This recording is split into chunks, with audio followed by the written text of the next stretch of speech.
Good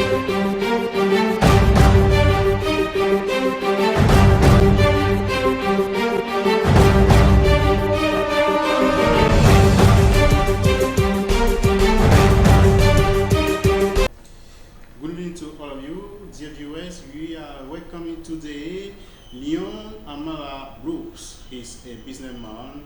He's been in Cameroon for 3 years. He's based in South Africa. Good evening and welcome. Good evening. Thank you for coming to SmartTech. How long have you been back home?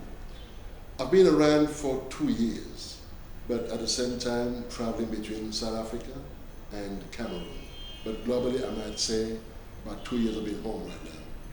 So, can you tell us about your remarks so far? Well, I should say that I have a lot to say because in 2 years I learned a lot of things. They differ from what I used to think. Initially, I thought I knew Cameroon. I was coming in all the time. But this time, I think after 2 years, I can think that I know Cameroon. What do you see, for instance? The environment. The environment is very difficult. The business environment is quite complicated. I've learned big lessons. Initially, I was very optimistic, too much optimistic, but right now, I've tempered. Nevertheless, there are hopes for improvement. So, what motivates you coming back home? You know, as a Cameroonian, we carry our country wherever we go. We adore Cameroon. Mind you, every Cameroonian abroad dreams of one thing, coming back home with something new to improve the situation. So, my dream of coming back to Cameroon is that I did not become a Cameroonian. I am a Cameroonian. So, whatever I do outside has one thing. I want to bring the best I see outside into Cameroon. What are you bringing back? Ideas. The fact that I am from a private sector means that I've been around many other things outside.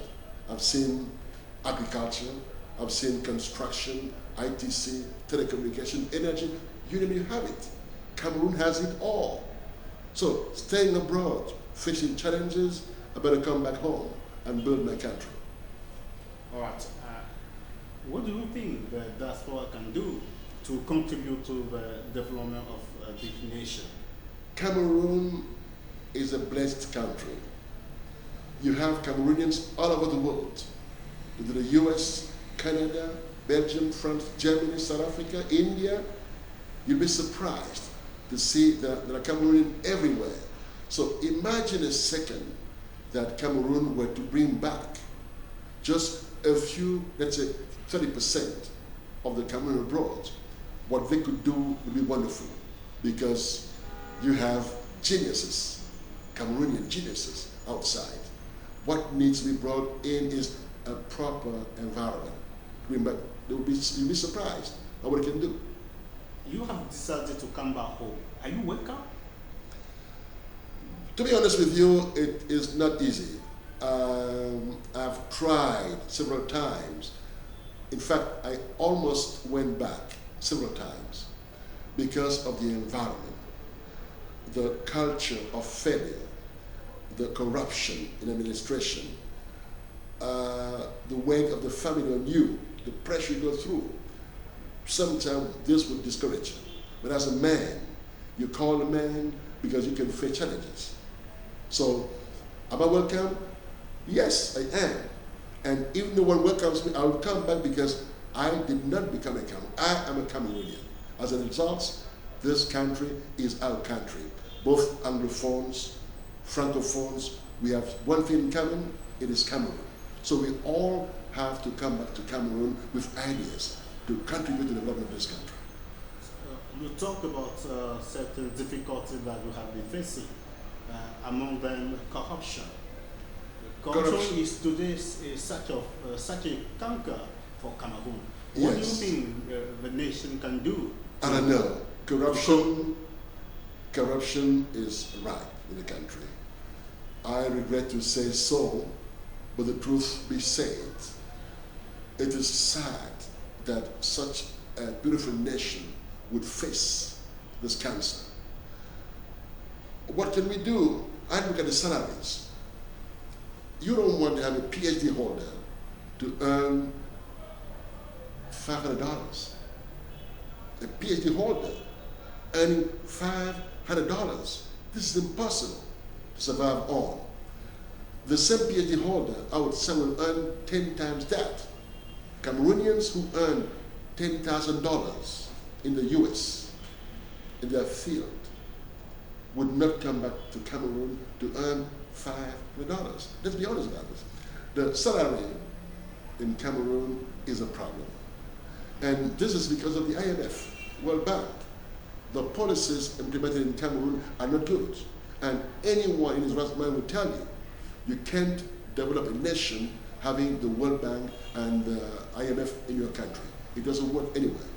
You can't give me a name or a nation that survived out of the IMF and World Bank. In Europe, yes. But the culture in Europe is different from the culture in Africa. So you give me the name of one nation in Africa that survived from the World Bank IMF policies. It's impossible. So we need to invest in the private sector. We need children to learn from primary school to develop, to produce, not to consume. The culture right now is consumption as opposed to production. That is a problem. And the low salaries would always be the cause for corruption. If you don't pay your civil servant properly, a doctor or a nurse or anybody, if the pay is less, do not expect anything from anybody. How would you pay a teacher, primary school, 100,000 francs? This is how much? This is about $200. And imagine that such a teacher is renting, has to pay medical fees or school for the children. I mean, how much do you think one can do with $200 in Cameroon as a teacher? All this will lead you into corruption because everybody wants to find solution to the problems. That is a big problem too. All right. So, what do you think about, since you have been going around, about the economic situation in Cameroon, especially the environment? I said earlier on that corruption is the main reason why many people would avoid coming to Cameroon. The cost of corruption is serious. The environment is not good. Bureaucracy. How would you be a promoter of a business, come to Cameroon, spend 3 years running after your project every day for 3 years? It's impossible. Sometimes people expect you to pay a bribe, which could be, I mean, where do you take a bribe to pay? It's impossible. This situation of corruption and bureaucracy, these two elements, or I can add low salaries, do not make it attractive to anybody. I think that government need to think about this situation and increase salaries and reduce bureaucracy. By increasing salaries, you will fight corruption. If that is not done, don't expect any miracle. Cameroon has been going through several difficulties, especially in the social domain or in Southwest and Northwest. There is a crisis there. People are fighting. What do you think about that crisis? Is there any way to go to solve that crisis? Yes, of course. I said something early on that despite the difficulties, every real Cameroonian, be it Anglophone, be it Francophone, loves his country. We all love our country. And I'll repeat, Anglophones and Francophones love Cameroon. It could be that for some reasons, people can manipulate others to make them dream of something else. And that is not possible. Right now, it shocks me to see that the Northwest, Southwest are having problems. But I think that through dialogue and explanation of the situation, we could bring back this unity we have had in this country.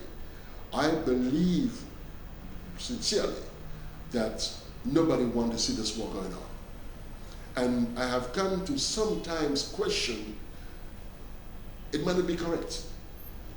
I've sometimes analyzed the population in the north and southwest, and I've come to, it is my opinion, that most of those shooting on the army might not be Cameroonians, and I could be proven right later on. You would see there is no fight between Francophones and Anglophones. Proof is that most of those who came from south and northwest came into Francophone areas, and they live peacefully, which tells you that there could be a third force behind the so-called Anglophone crisis.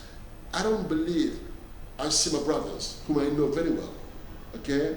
We are always discussing these issues, and most of them get surprised that somebody, a Cameroonian, would take a gun and shoot a Cameroonian.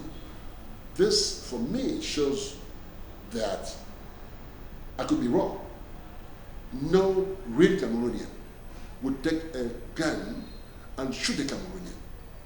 So I think through dialogue, we should be able to explain. We do understand when the two countries were unified, there could be some misunderstanding or interpretation of the agreement.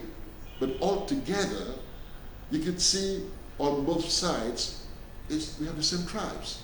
You go to the northwest, you go to West Cameroon, both tribes exist on both sides, right? You go to southwest, go to Douala, you have the same people. So really, I do not believe that Cameroonians would shoot Cameroonians. I believe there is a third force there which is using this situation to create a kind of a uncontrolled environment. But globally, what I know is that Cameroonians love Cameroon, and we all outside work together, both Anglophones and Francophones, to conceive ideas that can be used to develop the country. The head of state called for a dialogue, they organized a dialogue, and that it seems it's not working.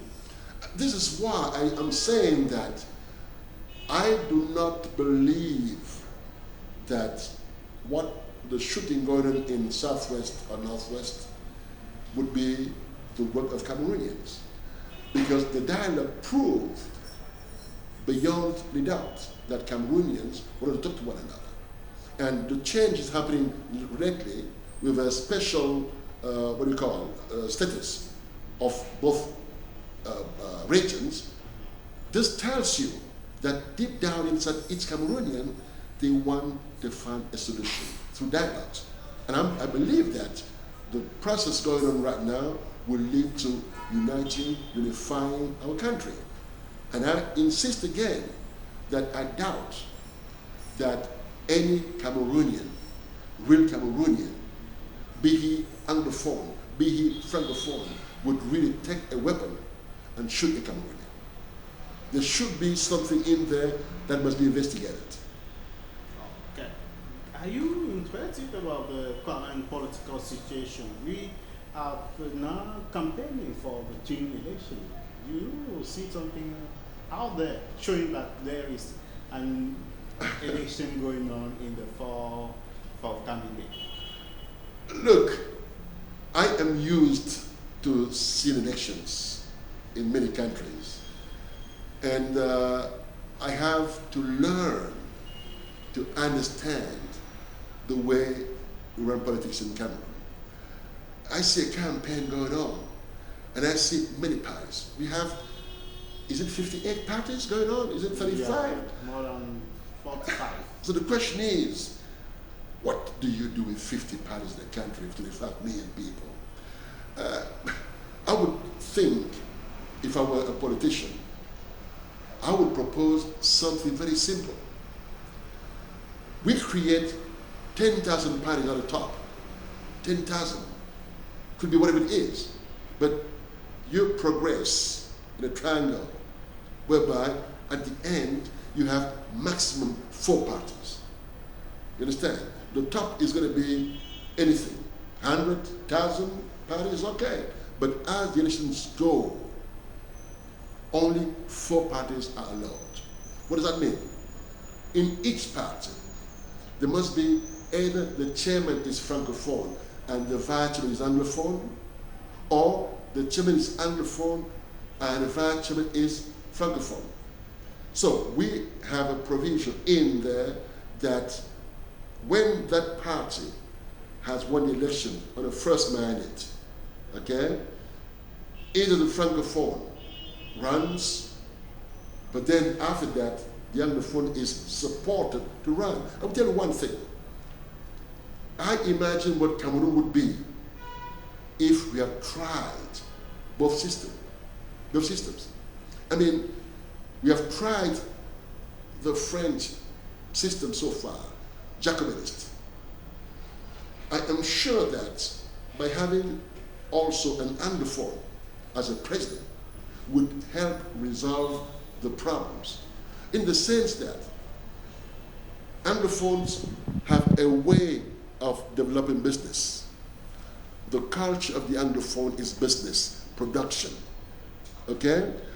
The culture of the francophone is not always production. If you combine both between production, administration, okay, and have a good marketing, you have an economy. I believe that the time has come now to have also a president who is anglophone and who knows French, and vice versa, a president who is a francophone who knows the anglophone culture, because the administration is so heavy in the francophone system, and this is everywhere. Cameroon, Senegal, Ivory Coast, Benin, you have a very heavy administration. You go to Ghana, Nigeria, South Africa, or Kenya, you have a low administration because the culture is production.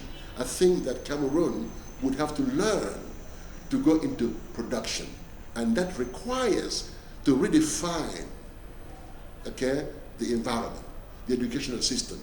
It means we have to train children from primary school to be productive, as opposed to having everybody master 2, master 1, but knowledge is slim. I don't criticize anybody, but I'm saying that we will not achieve anything if we keep on producing, creating, putting on the market people with no knowledge. Okay? Theory is good, but practice is much better. So I would believe that it would be in the interest of the nation to have a system that improves production. It means somebody from primary school needs to know what he can achieve. And when you have a PhD, it must be a PhD on something tangible. Because if it is PhD just for the title, it means nothing. There must be a culture of production, win-win. Children need to know from primary school how to produce, how to be self-employed. Because if you go around, most people dream of administration, public service. Much young people want to go into public service. Whereas if they knew a job, if they knew how to be self-employed, they'll be able to create their own companies and do wonders. But in this situation, with low salaries, everyone in administration will just be a poor man. In this situation, every civil servant wants to be rich. By being rich, from what? From what? From the users. As a result, corruption will be riper all the time until we address the salaries and we train people to produce. Okay? These are the challenges as far as I'm concerned. The private sector, anywhere in the world, the private sector drives the economy. Nowhere in the world does the administration drive the economy. This is what we see in Cameroon. It means the administration owns everything. Okay? And how would you expect to build a nation when the administration controls everything? You cannot achieve anything through corruption except enriching a few. Coming back to the legislative and municipal elections, do you think there is not something sweating coming out of what's going on out there? No, You didn't see something. nothing special that I've seen. I've seen nothing special. I have friends of mine who run for positions. MPs, mayors, I know a lot of them. I still question the role of the MPs. I still question the role of the mayors because really, until there is production and a strong private sector paying taxes, there is nothing you can expect. Too much administration is too much corruption and too much problems. I would think that when you go for a campaign like this, you have to prove to the electorate your capacity to produce. I mean, if you're going to be in office just to come every day and go back home with no production, it takes you nowhere. The election should be the time for the people to choose the best candidates. Those who promise and deliver. They have one term. If after 5 years they have not delivered what they promised, vote them out. This is what I would say in politics. Vote them out. Some of the actors are thinking that it's better to boycott because the electoral code cannot allow them to choose the best candidate. Boycotting anything is not a solution. You see, if you fight, when you fight, you know how strong you fight because you know who is facing you. If you boycott, in fact, you abandon the field or the pitch. As a result, you are nowhere. Don't you ever think to abandon a fight because of misunderstanding. Be in. So, anyone calling for a boycott would not be right. Let's go to elections. Let's choose the people and watch them. Mind you, things are dynamic. Things are changing. It means Cameroon, whether we want it or not, there will be a change. This is why I'm here. I want to be in Cameroon now and be part of the change. I want to bring the private sector culture to contribute to developing this nation because too much administration will not help our country. We have a lot of things. Do you mean that the current leadership in Cameroon is No, I insist on the culture. I am not blaming anybody. No, I'm not talking about somebody, but the leadership. No, it's not the issue of leadership, it's the culture. You see, everyone is a result of a culture. It means that even the leadership is a result of the culture. So I criticize the culture. The culture of the winner takes all and good. The culture of self-reliance and good. We need to be able to produce. It means in every production, in every, let's say, in every position we are, we need to be able to produce. Now, if you are in your office, produce from your office. Okay? If you are in a farm, produce. Okay? So, if the culture doesn't change, if the people will have it easy, then don't expect a change. Yet, if the culture is production or productivity, you will see things change. As it stands today, yet to see that way. We are going to the end of this show. Is there anything that we didn't talk about that you should have wanted to mention? I would say to all Cameroonians that despite the difficulties, despite the bureaucracy, despite the corruption itself, we can't give up. When we go outside of Cameroon, we deploy energy. We try to prove ourselves how good we are. Let's be part of the change in Cameroon. Let's all come to Cameroon and assist in developing the nation. I have a saying which is that fight but build the nation. If you don't fight to build the nation, there is nothing to fight for. So we all have to fight to build this beautiful nation we have. We have everything. We have mines, we have agriculture, we have energy, we have telecommunication, we have people.